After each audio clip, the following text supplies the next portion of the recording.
रावण से संधि पर बिना कोई बात बने हुए वीर अंगद लंका से लौट आते हैं और यहाँ जो अंगद ने रावण के मुकुट छीन कर फेंके थे उन पर विचार विमर्श चल रहा है भगवान प्रभु श्री राम के दरबार में।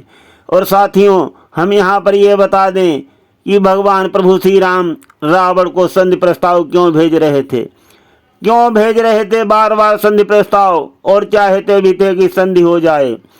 तो ये हमारे सब के लिए उदाहरण है। ईश्वर हम सबको एक उदाहरण प्रस्तुत करता है। इतने बलशाली तीनों लोगों के नाथ भगवान प्रभु श्री राम क्यों रावण से संधि प्रस्ताव भेज रहे हैं, क्यों भेज रहे हैं संधि प्रस्ताव? एक बाण में लंका को तहस नहस कर सकते हैं। जब समुद्र से भी विनती किया था, समुद्र को एक बाण में सुखा सकते हैं। प्रभु श्री राम तीनों लोगों के नाथ हैं और सारे संसार में समाये हुए हैं, और ये सारा संसार जो है वो भगवान प्रभु श्री राम में समाया हुआ है। तो क्यों भेज रहे हैं संधि प्रस्ताव? ये हमारे सब के लिए उदाहरण है, हमारे सब के लिए मार्गदर्शन है। इसीलिए साथियों, रामायण जो हमारी है प्राण है, हमारा धर्म है, हमारा मार्गदर्शक है। रामायण हमारी जीवन का आधार है, हमारे जीवन की आदर्श है और हमारे संस्कार हैं। हमें अपने संस्कारों को कभी भूलना नहीं चाहिए। संस्कार ही सबसे उत्तम है। चाहे जितना मनुष्य पढ़ लिख ले और चाहे जितना बलवान हो, अगर संस्कार और आचरणों में कमी है तो हमारा जीवन कभी सफल नहीं हो सकता, कभी नहीं होगा सफल। अगर हमारे आचरण और संस्कार ठीक नहीं हैं तो हमें घमंड अवश्य आ जाएगा, और घमंड हमेशा टूटने के लिए ही उत्पन्न होता है। साथियों, ये खूब जान लेना। भगवान प्रभु श्री राम बार बार रावण को अवसर दे रहे हैं बचने का। रावण जो है भगवान भोलेनाथ जी का भी भक्त है। भगवान भोलेनाथ जी को भी बुरा न लगे, इसलिए प्रभु श्री राम रावण को बार बार संधि प्रस्ताव भेजकर एक उदाहरण प्रस्तुत कर रहे हैं कि बाद में हमको कोई दोष न दे। और प्रभु श्री राम ये भी जानते थे ये गाथा जो है अमर गाथा हो जाएगी, इतिहास बनेगा, और बाद में इतिहास छोटी छोटी बिंदुओं पर ध्यान देगा। भगवान श्री कृष्ण ने कौरवों को समझाया था कि पांडवों को 5 गांव ही दे दो। तब कौरवों ने क्या कहा था कि मैं एक सुई की मुनि के बराबर भी जगह नहीं दूंगा, पृथ्वी नहीं दूंगा। तभी युद्ध हुआ था। इसी प्रकार जो होनी होती है वो कभी टलती नहीं है साथियों। किंतु आगे जो इतिहास होता है वो हमेशा अमर रहता है और हमेशा गाया जाता है। वही सबके लिए उदाहरण प्रस्तुत होता है। तो हम यहाँ पर प्रस्तुत करते हैं, अंगद वापस लौट आए हैं। रावण ने संधि प्रस्ताव अस्वीकार कर दिया है और यहाँ रावण के मुकुटों पर भगवान प्रभु श्री राम चर्चा कर रहे हैं। रावण के घमंड को चूर कर वीर अंगद जब लंका से वापस रामादल में आते हैं, जब रावण ने संधि ठुकरा दी है, अंगद रावण को चलते चलते क्या समझाते हैं वहाँ पर हम भजन प्रसंग में सुना रहे हैं। अंगद क्या कहकर आए थे रावण से? हे लंकापति नाराज न हो, मैं रामादल को जाता हूँ, पर अंतिम यही प्रार्थना है, जाते जाते समझाता हूँ। यदि शरण गए रघुराई की, जीते जी तर जाओगे, अन्यथा अकाल मृत्यु होगी, बेमौत स्वयं मर जाओगे। जिस तन पर तुमको अति घमंड वो यथा शीघ्र मिट जाएगा। अब अंत बसंत काल का है, पूरा उपवन लुट जाएगा। कुछ अवसर अब तक बाकी है, इसलिए उठो सत साधन को, निज मन को निर्मल कर डालो। छोड़ो सौंदर्य उपासन को, जितनी वासना बढ़ाओगे उतनी ही बढ़ती जाती है। यदि सत्य मार्ग अपनाओगे काया निर्मल हो जाती है। इस कारण अब भी सीख मान, श्री राम शरण में जाओ तुम, सच्चा सुख अगर चाहते हो। श्री राम नाम गुण गाओ तुम। इस प्रकार से अंगद कहते हैं रावण से। आगे क्या कहते हैं वीर अंगद, जो भूल गया प्रभु की सेवा, रोता है आठों याम वही, परिणाम जानते हो सब कुछ, फिर भी करते हो काम वही। ये धरा धाम धन हे रावण, जाएंगे तेरे साथ नहीं, ये शुभ अवसर यदि गुजर गया, तो आएगा फिर हाथ नहीं। बाल तनय ने इस प्रकार बात सभी समझाई है। वीर अंगद ने बार बार रावण को समझाते हुए रामादल को चले आते हैं। समझ न आई बात कुछ, कुपित हुआ दशीस, हाथ जोड़ विनती करे श्रद्धा सहित गिरीश, लखन सिय रामचंद्र शंकर हरिओम। बार बार चेतावनी देकर बाल कुमार, रामादल में आ गए बहुत हुआ सत्कार। जब आते देखा अंगद को, प्रभु ने उठकर सम्मान किया, तब शीश झुकाकर अंगद ने सारा संवाद बखान किया। फिर उन मुकुटों की बात चली, जैसे अंगद ने पाए थे, किस भांति छीन कर रावण से रामादल में पहुँचाए थे। सब कथा कही तब अंगद ने, जो सुनकर हर्ष अपार हुआ, बलिहारी होकर अंगद पर जयकार बारंबार हुआ। अंगद की वहां पर सब जयकार करते। वीर अंगद लंका की सारी घटना बता रहे हैं भगवान प्रभु श्री राम को। कह रहे हैं कि हे प्रभु, रावण बहुत घमंड में चूर है, उसके सिर पर मौत पुकार रही है, उसने संधि प्रस्ताव ठुकरा दिया है।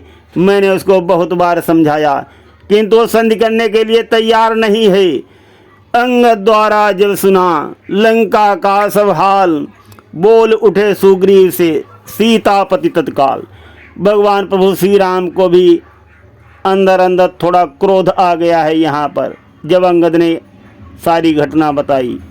और सुग्रीव जी को बुला करके भगवान प्रभु श्री राम जी कहते हैं, रावण है मद में महाचूर, प्रस्ताव संधि ठुकराया है, अब तो रण अनिवार्य हुआ, योद्धा गण को समझाया है, रण करने को मजबूर हुआ, रघुकुल का गौरव रखना है, मदमत्त हुआ जो लंकापति, उसका फल उसको चखना है।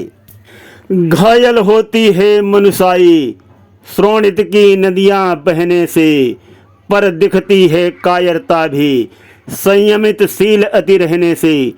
असुरों का रक्त उबलता है, अपना नाश कराने को, क्षत्रिय की भुजा फड़कती है, पृथ्वी का भार उठाने को।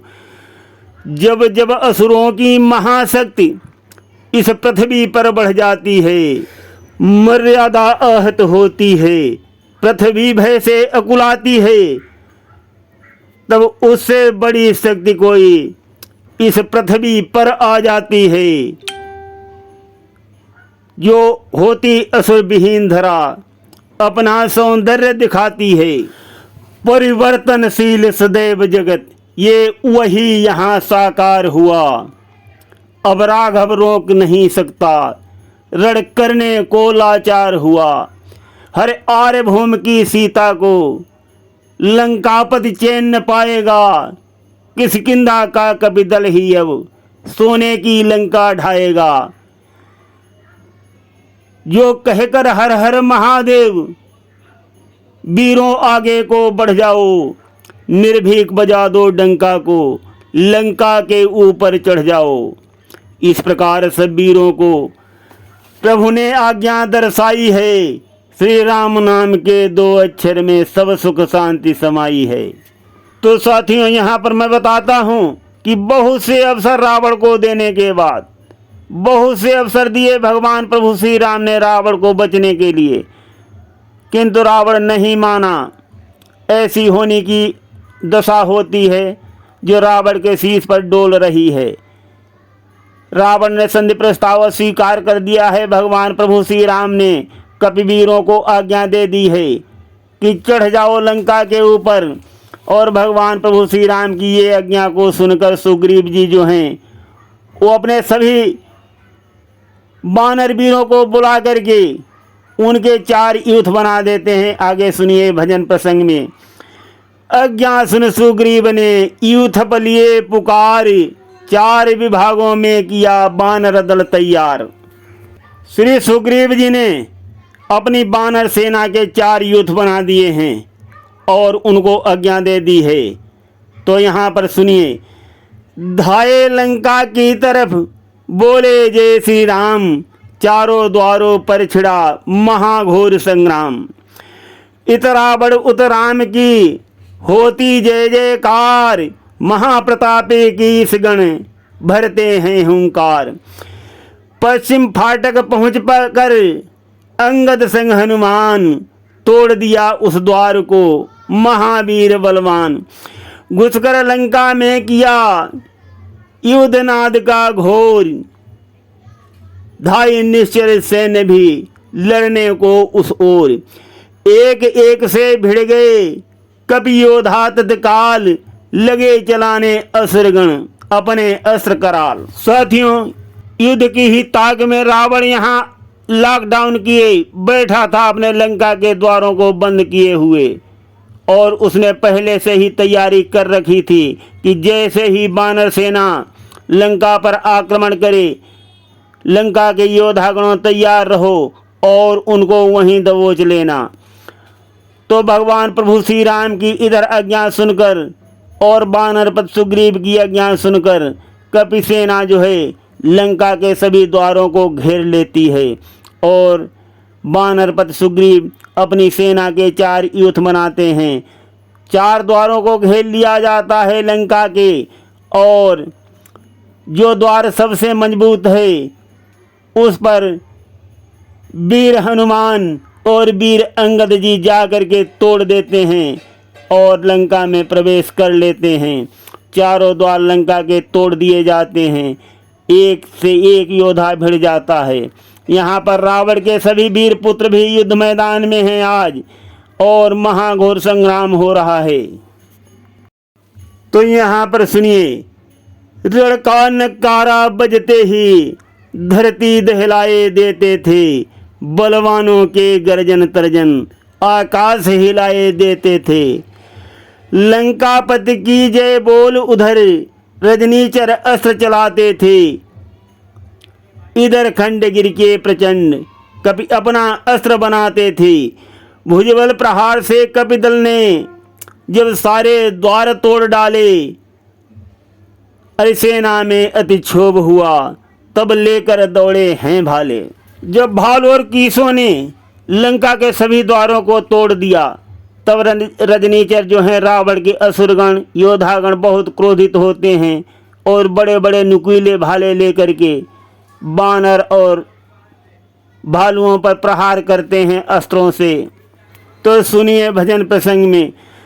चौगुनी शक्ति से रजनीचर जब अस्त्र शस्त्र बरसाते थे, मतवाले कीस लड़े सन्मुख अपनी शक्ति दिखाते थे।